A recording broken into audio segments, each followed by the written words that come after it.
We got 21. The PGA Tour to join a Saudi-backed golf tour.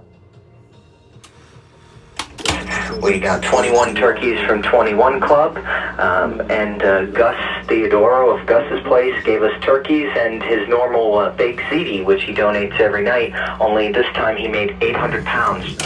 Isn't easy. 101 Sports and Weather next. CBS FM News Time 5:03.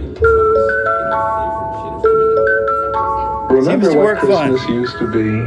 You and the family coming together to decorate the home. How warm and happy you felt. Tradition.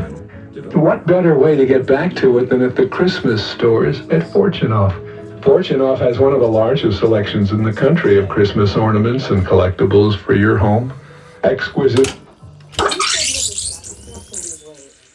Who said you can't do dinner? Who said only this is good and this is bad?